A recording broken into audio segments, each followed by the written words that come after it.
All right, good morning, everybody. Hello, hello. All right. So our goal today is to carry on with statistical analysis specifically related to linkage and recombination. Before I do that, I wanted to remind myself of a couple announcements. One that I already sent out on Blackboard that I won't be able to have office hours today. So after class, no office hours. If you want to reschedule or set up an appointment, just email me and we can do that. The other one, PDF slides. I had a request last class. By the way, can anybody in the back not see? Should we turn off the lights again? I think it was maybe the cord. Was it better today? Maybe yeah, it could have been the cord. We just close the curtains, that might not look Well, the curtains are about as close as they'll get, but I definitely will. That's unfortunate. So the other announcement about the PDF slides is that I had a request to insert blank slides after each of my lecture slides in case people wanted to take notes on them. So there are two sets of PDF slides today, and there will be, if I remember, hopefully, from now on. There will be one that says with blanks, a PDF file in Blackboard in our course documents folder. It'll say with blanks, and if you want those extra white slides in between the lecture slides for taking notes on, download that version of the PDF file. Any other questions before we get into today's material? Yes? How are the exams? The exams are still looking better than last time. Hoping to have them done by Thursday or Friday. And I'll post the scores as soon as we're finished grading them. What's the most common score you're seeing? Most common score I'm seeing. 50. From what I've seen, the good news is there are fewer single-digit scores than last time. And of course, I still reserve the right to curve upwards, so really the absolute values of the scores don't matter, it's the distribution of scores in the class. Other questions? Speaking of statistics. Yeah. Distributions and all that. Okay. So before we get into statistics, I want to give just a brief thought about something about science, the scientific method. You can never actually prove your hypothesis correct. It's kind of a weird concept because a lot of science and science classes is all about coming up with a hypothesis and learning how to test the hypothesis.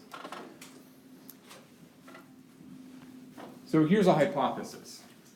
And remember I said that if I was going to lie to you, I would tell you I lied to you?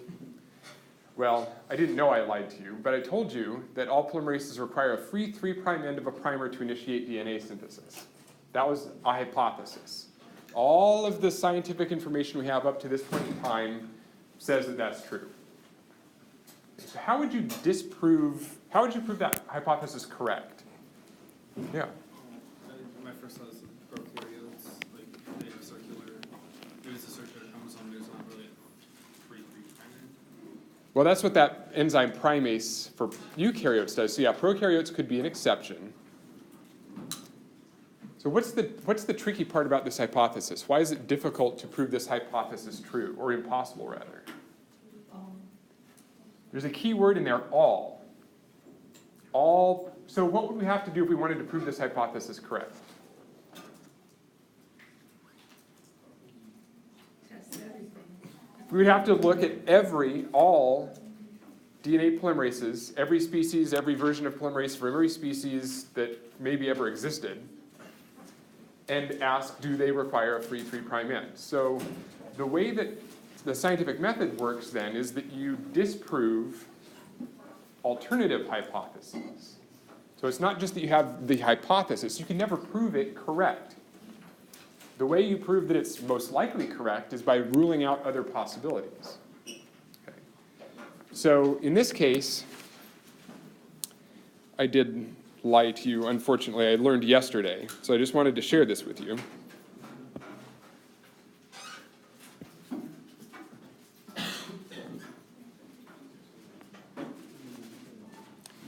It was reported this week that somebody discovered a polymerase that does not require a primer to initiate synthesis. This is a phage. It's a DNA virus, essentially.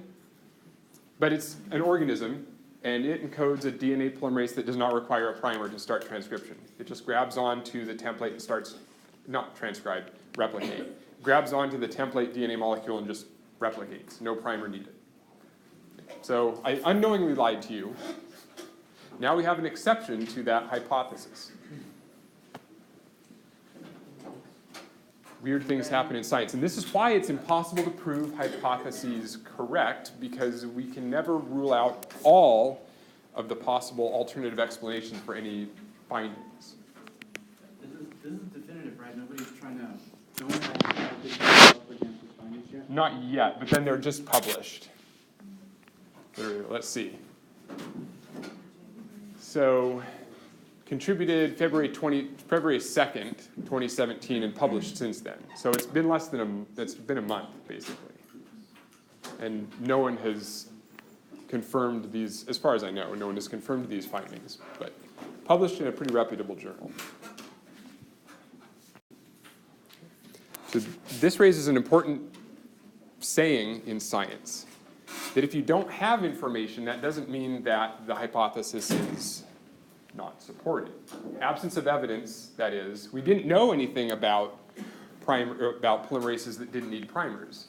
So up until that point in time when one was discovered, we all thought that polymerases needed primers to start replication. But lack of information doesn't mean that something doesn't exist. It just means maybe we haven't found it yet. Either something doesn't exist or isn't true. So we can never discover the truth, we can only rule out false explanations. And that's what scientific statistics is all about. Trying to rule out possible explanations. Questions? Questions? I was gonna ask about that, the other polymerase thing. Ah, yeah. I don't know if you wanna do that in office hours, cause it's. Yeah, we can talk about the other polymerase later, that's fine. I haven't read the paper yet, I just looked at the abstract. Details are sketchy. All right, let's take a look quickly to see how people did on the Socrative exercise.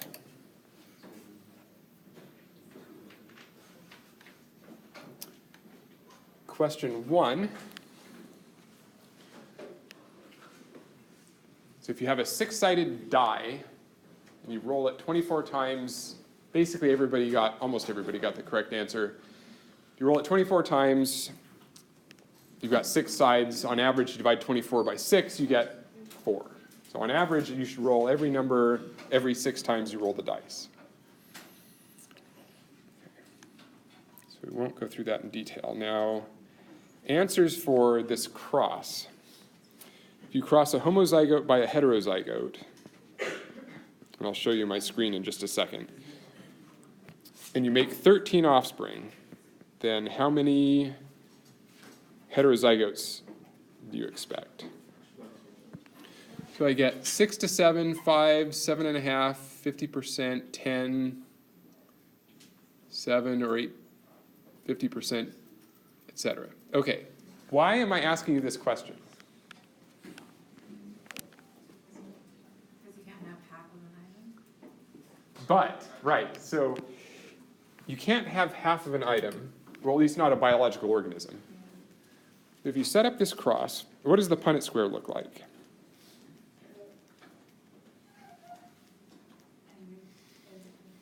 Pardon? It's AA, big A, little a, Big A, little a. and then big A, big A. Yeah, we could do the full Punnett square. So half of the organisms are heterozygotes, 50%. So 50% of 13 is what most of you were saying, 7.5, 6.5, 6.5? 6.5. I can't do math today. 6.5. Why am I asking you about 6.5? Those of you that watched the video for today. In the expected, you can have decimals, not in the You can't round for expected values. So even if it's biologically impossible for you to expect to see 6.5 offspring, for statistics and for the chi-squared test, you don't round.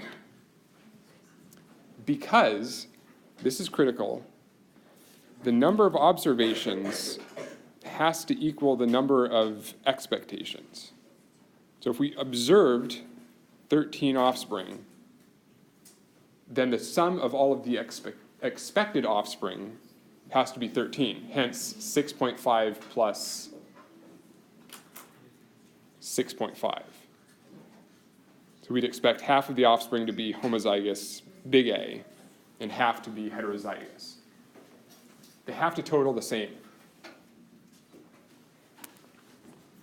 So we have 13 observed values, 13 expected values. If you round, what happens? If you take 6.5 and you round, you get 7. So you expect 7 heterozygotes, and you expect 6.5 round up to 7, then you expect 7 homozygotes, and that means you expect to see 14, but you observed 13. That doesn't work in statistics. You have to have the same number, same total number.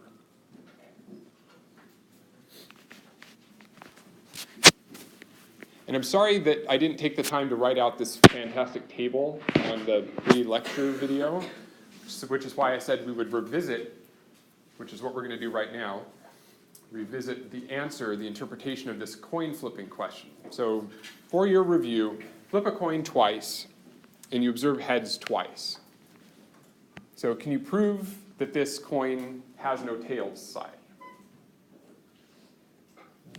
What are the possible explanations? You flip a coin twice, you see heads twice, and I tell you this coin must not have a tails side. That's the hypothesis. Pardon? So you could argue the alternative hypothesis could be, my hypothesis is the coin has 2 heads. Your hypothesis, your alternative explanation is we just haven't flipped enough coins to have seen the tails side. So the question is, this is the question about statistics in genetics. How many offspring, gametes, haplotypes, or times do we have to flip the coin to know if we're going to observe any particular outcome, like a heterozygote or a tails?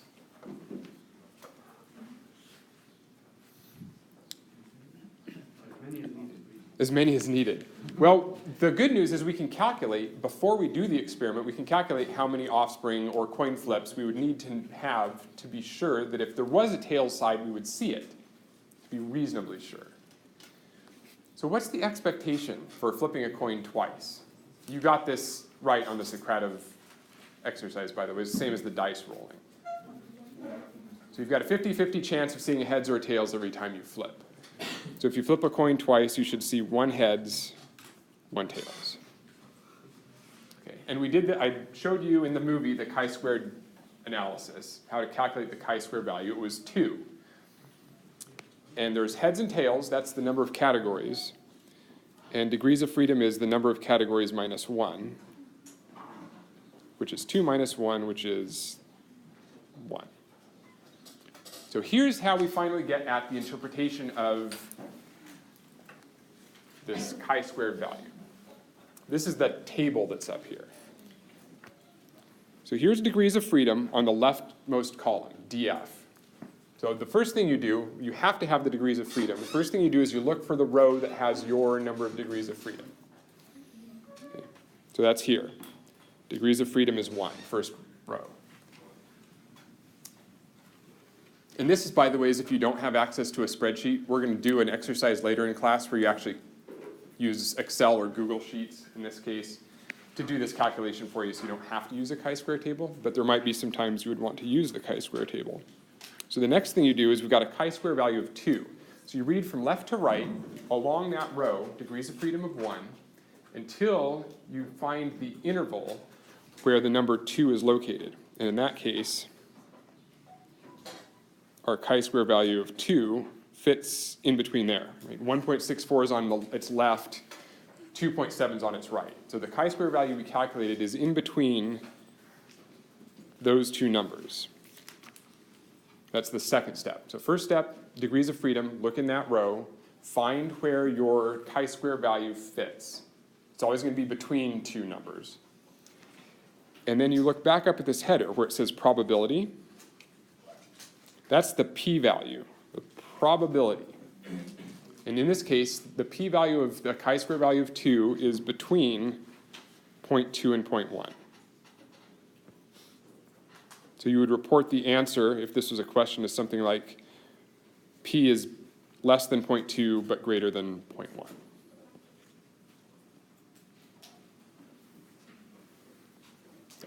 Will that table be provided? Yes. Okay. If you decide not to use Google Sheets or Excel, and again, we're going to walk through using those tools later in class today. But yes, I will always provide this table in case you want to use it. You're also welcome to look it up on the web. Google chi-square table, there's an infinite number of these floating around on Google Images, for example. Okay, so here's the critical part. What the hell does a p-value mean? We went from a chi-square test statistic value, which means absolutely nothing to us, value of 2. Now we've taken that and translated it into a p-value, somewhere between 0.2 and 0.1. When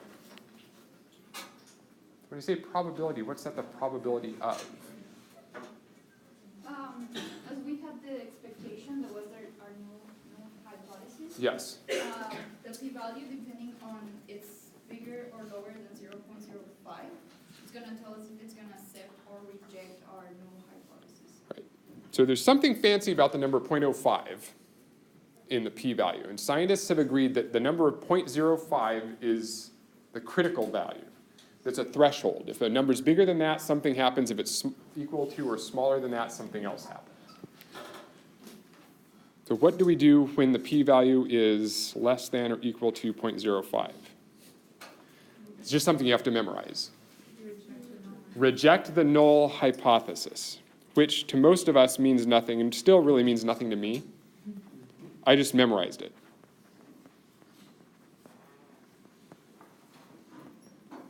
So what was our question again? What are we trying to figure out? Whether or not this coin has two heads or tails. What was our expectation based on? The expectation also is called the null hypothesis.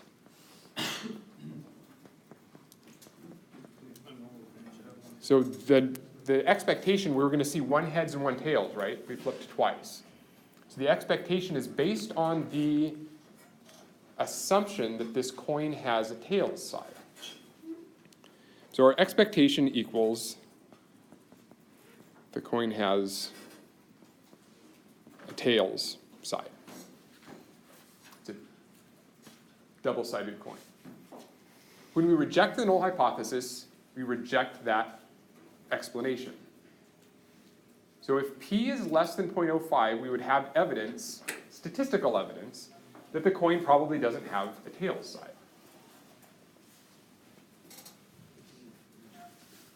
So we flipped this coin how many times in this example? Twice. And what's our p-value? It's between 0.2 and 0.1, which means it's not less than 0.05. It's bigger than 0.05. It's between 0.2 and 0.1. So we do not reject, double negative, we don't reject, we accept the null hypothesis. So it's still possible that our coin has a tails.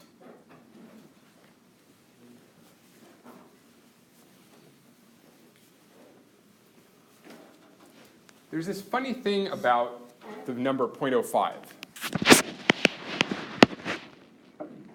Why 0.05? P ranges from 0 to 1, as you see if I zoom back out.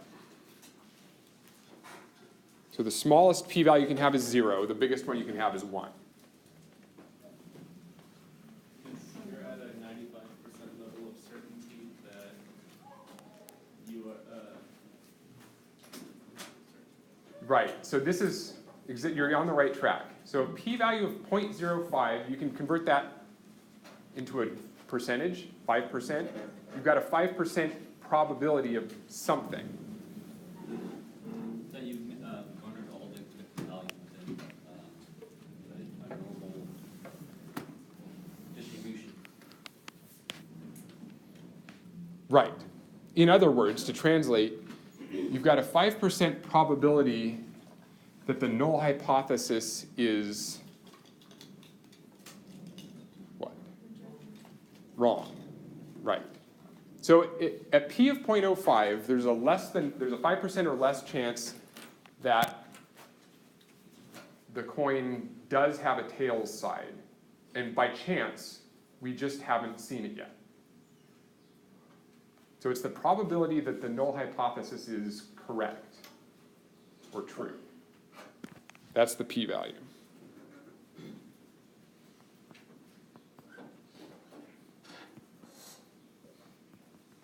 And scientists, honestly, I want you to know this. This is one of the most important things I can tell you because this topic is so important for making decisions in life. I kid you not, especially if you're a scientist. The value of 0.05 is arbitrary. Would anybody else like to suggest a better p-value to use? 0.01, which would mean you flip the coins enough time that there's only a 1% chance that it has a tails and you still haven't seen it by chance. Well, okay, 0.01 is arbitrary too. Anybody do better than that? 0.005, which is a, yeah, thank you for doing the math for me, right? It's even lower chance. So of course, as was said earlier, the more times you flip the coin, the more likely you are to see heads if one exists. Let's flip it an infinite number of times, or 1,000,000 times. Right? But that's not practical. That's why we have to have statistics, because there's never a chance to do an experiment an infinite number of times and be sure that you're right. So we try to get as sure as we can reasonably be, given that we only live 60 or 70 or 80 years. You said what I was going to say was, isn't it, if you do it infinite, you can never be sure that it's not there, it's just that you still haven't gotten to it? Exactly. So for those of you that are hip to the calculus terms, this is an asymptote. Right? The more times you do an experiment, there's still a probability. You never reach a certainty. There's always the chance that you flip the coin 999,999,999 times, and it does have a tails. You're just pretty sure by that point. That would be a p-value that's what? Really big or really small? Really small.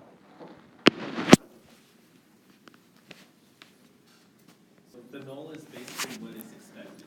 The null hypothesis is equal to our expectation. So we arrive at the null hypothesis or the expected values based on some truth or something we have reasonable assumption is true in genetics. For our class, for today and next week, those are Mendel's laws.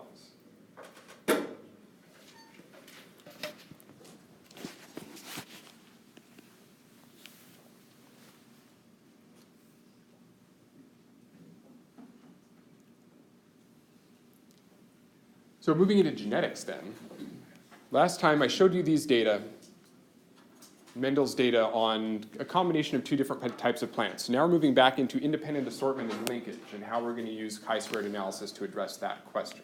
So here's the question again. Here are some observed numbers of plants.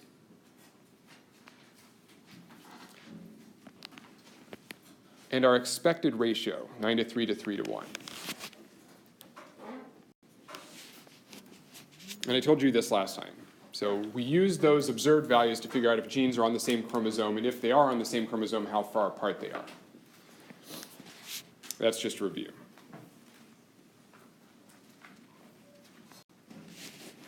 And absolutely correct. Our assumption in this case is based on Mendel's second law, independent assortment. So Mendel's experiments told all of us that his genes independently assorted, which meant they were on separate chromosomes. And that's how we get this expected ratio, 9 to 3 to 3 to 1.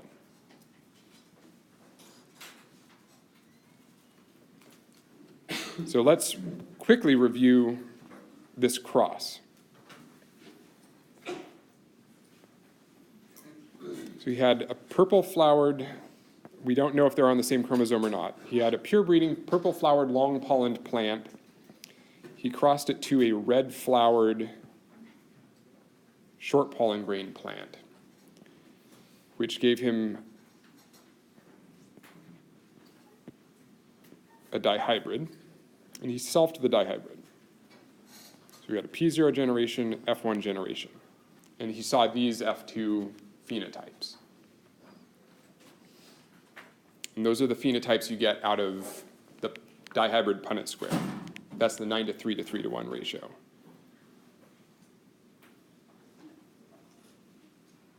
It's from the F2 dihybrid Punnett square. So I'm not going to draw it out here, but you can look back at an example of one.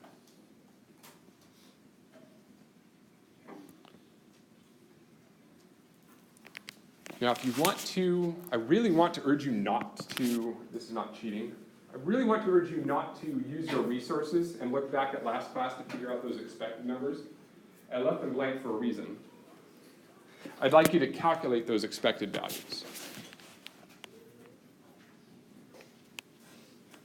And then we're going to do the chi-square analysis and ask if they're different from the observed values that are boxed there on the screen. So here comes a Google sheet.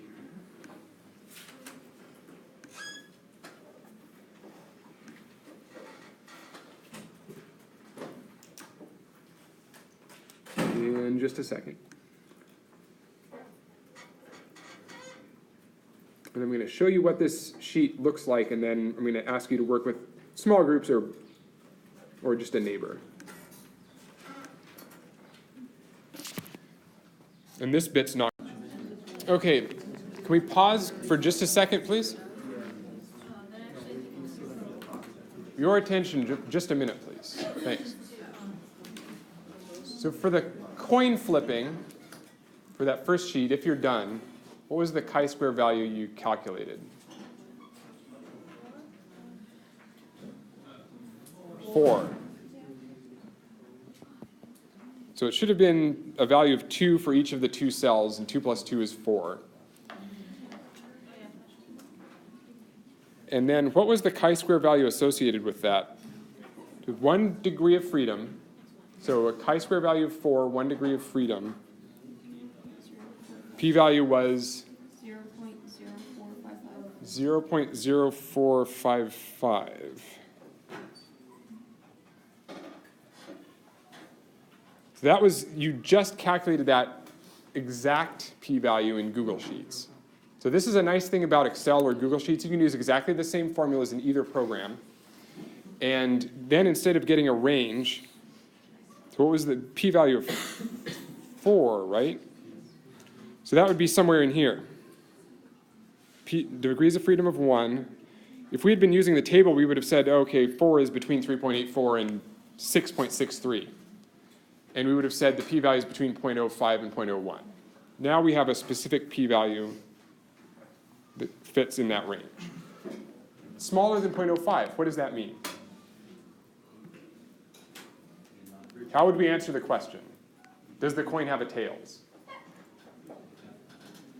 Probably yes or probably no? Probably, we flipped a coin 4 times, we saw 0 tails. Now our p-value is less than 0.05. It's 0.04 something. So we reject the null hypothesis. The expectation is the coin has a tails side. We flipped it 4 times, we saw 0 tails. Now we have enough evidence to suggest there's a less than 5% chance that the coin has a tails side. To a geneticist, that 0.05 value, that 5% value is a cutoff, and we say there's no evidence to suggest that the coin has a tails side. So that's all you have to do. 4 coin flips. If you get the same flip every time, then a geneticist or a statistician would argue that the coin doesn't have a tails. Yeah?